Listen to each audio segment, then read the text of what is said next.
ñaan googu it noonu la ñëwee ci xóotul xulóob sasaloog ngee ñu waxoon. xóotul xulóob na téere boobu Abu Taalib al Makki moo ko taalif.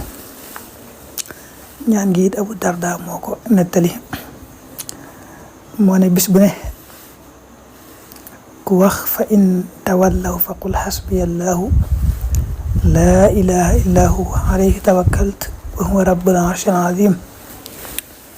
loolu ku ko saxal bis bu ne juróom-ñaari yoon 7 maraat yàlla dana ko fegal lépp lu ko nar a jaaxal ci mbiri bis penc, lépp lu ko tiital daal nar koo jaaxal ci mbiri bis pencam, mbiri àllaaxiraam yàlla dana ko ca fegal.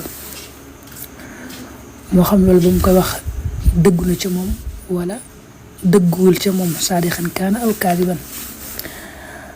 loolu li jublu mooy xam nga fa in tawallaw fa qul xasbiyallahu laa ilaha illa huwa alayhi tawakkaltu wa rabbul arshil azim. la nga ci jublu boo koy wax la nga ciy jublu mooy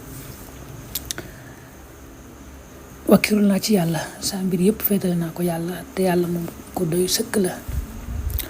koo xam ne boo ko féetalee sa mbir rek sa xel mën naa dal. loolu nga ciy jublu boo koy wax loolu lay tekki. léegi nag loolu ba nga koy wax moo xam dëggu na ci yow wala dëggu ci yow, moom daal nee na boo ko saxalee bis bu ne juróom-ñaari yoon rek yàlla dana la fegal lépp lu la nar a jaaxal ci sa mbiri àllaaxira.